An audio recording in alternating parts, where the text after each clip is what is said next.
We're gonna go back to the year 1999 in a galaxy far, far away to Star Wars Episode 1, The Phantom Menace. Will we break down review? Now.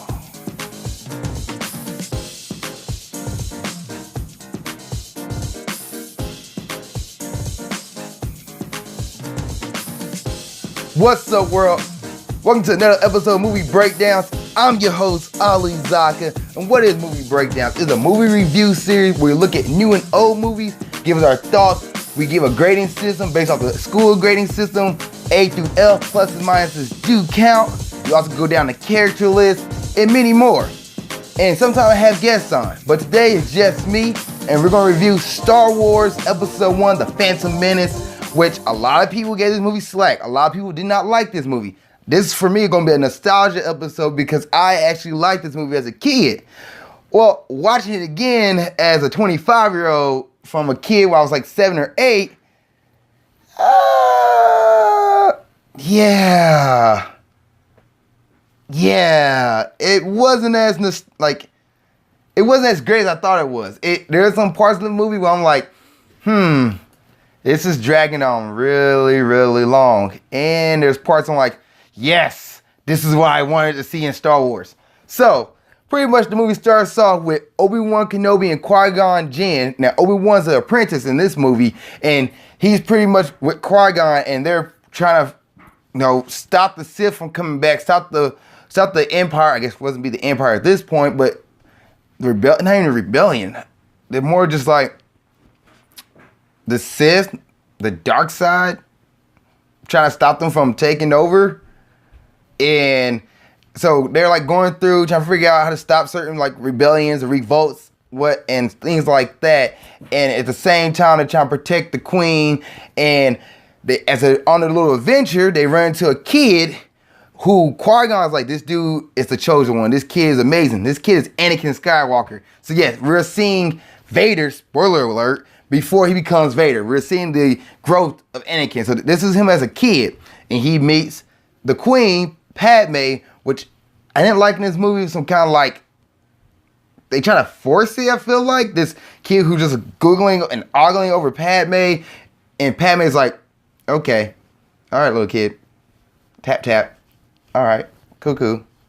And one thing I was thinking about watching this movie is like, is it kind of weird that, and I guess Padme's supposed to be a teenager or I don't think she's young adult, probably like a teenager. And Anakin's like maybe say 10, maybe younger than that.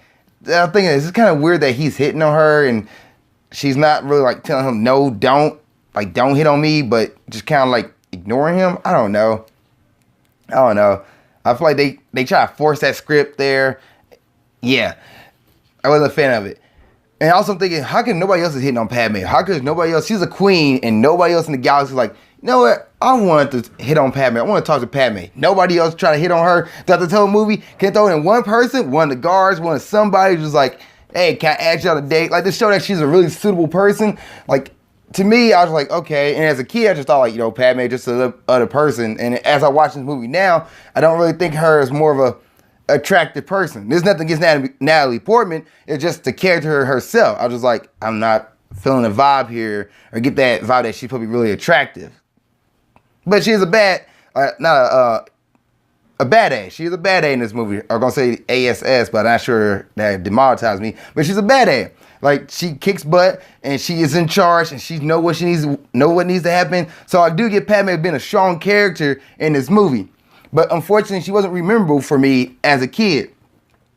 And the movie starts off slow. It's a slow, besides the first fight scene when Obi-Wan and Qui-Gon are fighting the droids, other than that, it's a really slow movie until you get to the pod racing, which it picks up there. It's really exciting. And one thing I noticed about the pod racing scene, there was no music in majority of the race. There was no music until the point where Anakin's pod started to like fall apart, and then you started hearing like the dramatic music, like, oh, something's gonna happen.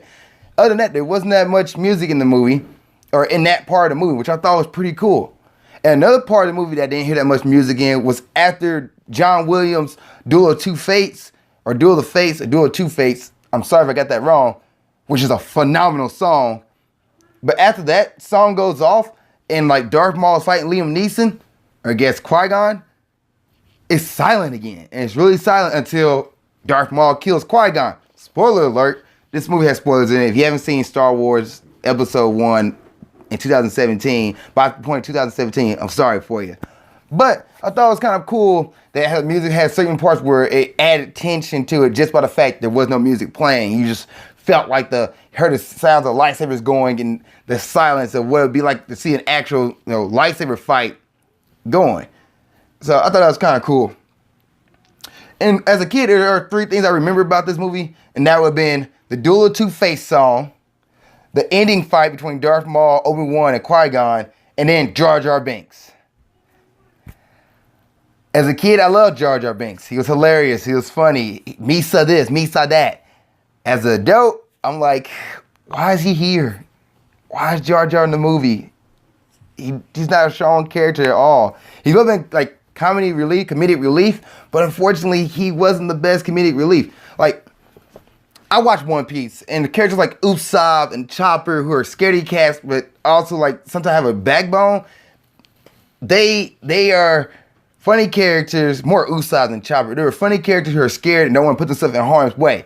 Jar Jar came up to me as that kind of character who didn't want to put himself in harm's way, but when he got into harm's way, he was like, he didn't really do anything.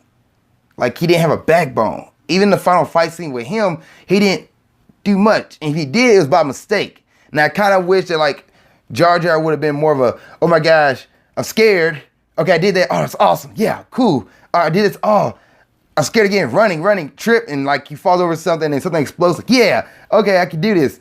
No, it was more like, it's just more screaming and yelling. I was like, I don't need this from Jar Jar. I need a little more stability.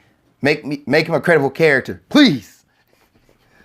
Darth Maul is awesome. I wanted more Darth Maul, and I wish he was around, like maybe in the sequel to Phantom Menace in Episode 2, or yeah, I kind of wish he was around that movie. He wasn't. He really on screen. Like, you saw him in the beginning, you saw him towards the middle, and then you saw him a lot at the end. But other than that, he didn't really say much. He didn't speak.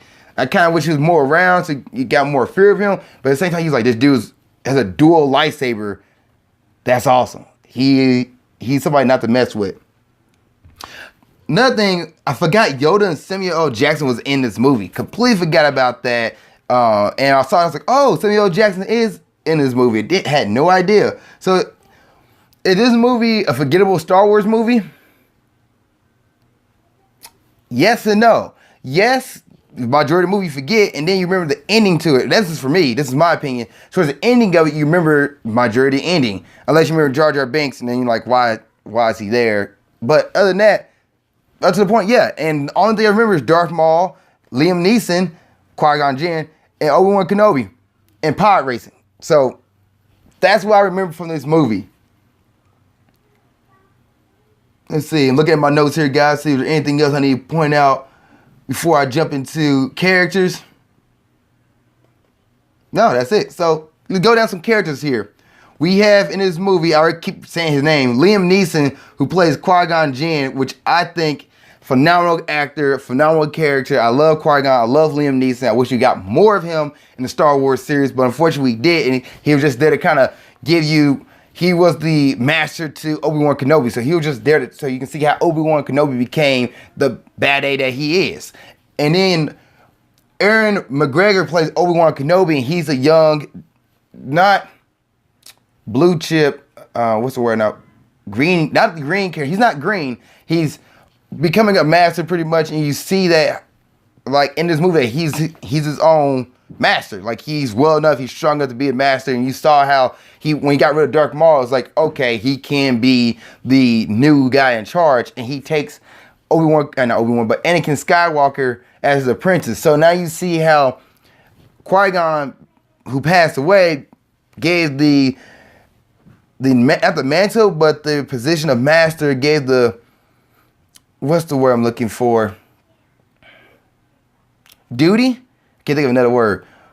Or responsibility to Obi-Wan. So Obi-Wan took on the responsibility of being the master to Anakin because he was supposed to be the chosen one. Now, Natalie Portman is in this movie as Padme, Queen Amidala. She didn't stand out to me that well. Like, I remember watching, not knowing who Natalie Portman was, and then I remember watching Thor 1, which years later, and like, oh, that's Natalie Portman.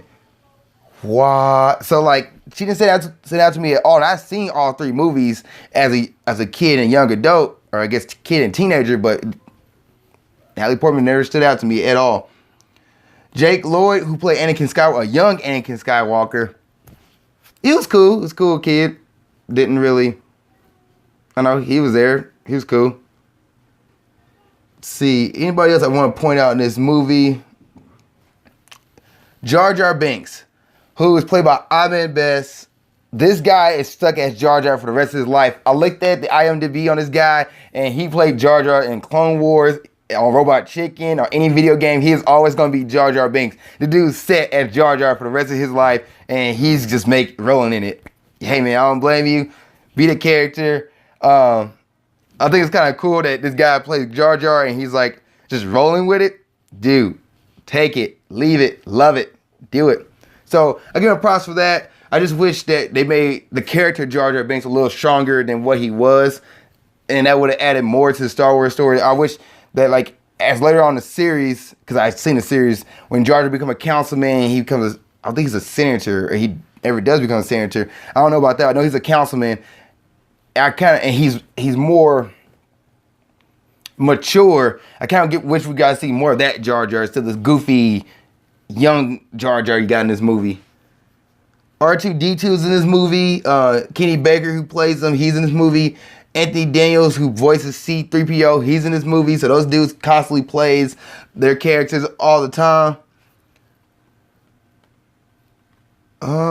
Anything else I want to point out? The final scene. One thing about the final scene, it was like 3 battles in one. You had the Darth Maul fight. You had Anakin, who became a pilot, just be happenstance. He just happened to be in the ship that was on autopilot, and he ended up destroying a control base. I was like, why? I feel like they just gave Anakin something to do, and that he didn't really need to do anything. And then Padme and her soldiers taking back the not the building, I guess, taking over the building, taking back their city, taking back Naboo. It was interesting, like, I guess also this 4, because he had Padme, which I don't remember anything from that, so seeing that again, I was like, oh, that's what happened? That's how they got the bad guys? They just teamed up together. And then Jar Jar Binks fight, like, the Gungans versus the Droids, was more like, I remember this as a kid, but as watching it again, didn't really stand out. Oh, one thing about watching in 2017, I watched it on an Xbox 360, which had better, like, definition. And you can see when the CGI versus, like, the real person. But it wasn't as bad as watching Lord of the Rings on a newer TV or newer high definition or wherever 4K, wherever the thing is now. But it was like, you can still notice it. So when you watch this movie again in 2017, just be mindful of that you're going to see the CGI and just deal with it. But it's not that bad. Also, that's it for the moment right now, because I wanted to pull up Darth Maul, but he didn't really say or do anything in this movie to really, like, be a character of anything. He was just a bad guy who got rid of. But Darth Maul, played by Ray Park, and as a silent character, thought he was okay. He fit the part, he looked the part, but it's all makeup and anything. Like, not taking anything from Ray Park, but I think he could have had another character play Darth Maul, another person play Darth Maul, and he'd been completely fine. Maybe not. It'd been weird to see that. All right, so is this movie a Friday night movie to watch with your friends and family? No. Don't spend the time watching it on Friday night. This is a Sunday evening movie, a Saturday evening movie, just a weekday movie where you just want to pass the time, something to watch in the background as you're doing other stuff and stuff is in the background. But other than that, don't spend your Friday night watching this movie. Now, grading time. I'm going to give Star Wars Episode 1, The Phantom Menace, a C, a solid C. And the reason why is because the ending really stood out to me, but the middle of the movie is more like average. Nothing else really stood out to me that most, besides the pirate racing and Jar Jar Binks. So I'm giving this movie a solid C. It wasn't the best. It wasn't outstanding and wasn't the worst, and not like D-level. D-level was like a movie that just was not hitting on all cylinders. I guess that'd be an L. So D be like a movie that was a little bit hitting on cylinders, and then the rest of it was like, why? Why does this exist? Oh my gosh. So I'm gonna give this movie a solid C, and I'm gonna stay with that. What did you guys think of this? Please put in the comment section below what you guys think of this episode of movie showdowns, or movie breakdowns, and what you guys think of Star Wars Episode 1. Also, please request a movie. If you want a movie for me to watch and review on it, request it, and I'll get to it, or I'll try to get to it as best I can.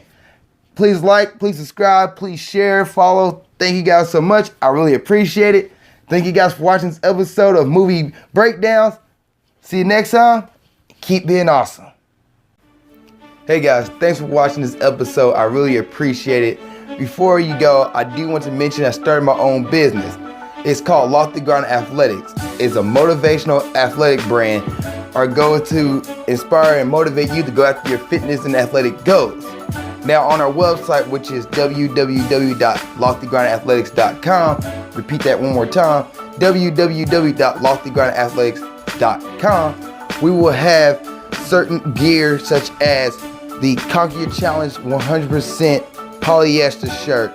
Now there's 100% polyester, or repeat that, 100% polyester. It only weighs 3.5 ounces, which means it's lightweight. It won't hold you down and let you get through any of your workouts. On the back, it has Lofty Ground Athletics on it, and these shirts are $15. We have another one that is Refuse to Be Outworked, which is also a $15 shirt. Check it out on our website at www.loftygroundathletics.com, and we're going to have more gear to come. And if you're watching this episode on YouTube, please give it a thumbs up if you really enjoyed it. Please put a comment in the comment section below of a new topic or something you want me to talk about. And please subscribe. Lastly, you can follow me on Instagram there, follow me on Snapchat there for new and daily motivational tips. And you can watch the next episode or the last episode of Grind Towards Success here, and watch Movie Showdowns, which is a movie review series that I've started. Other than that, thanks for watching this episode. Keep being awesome.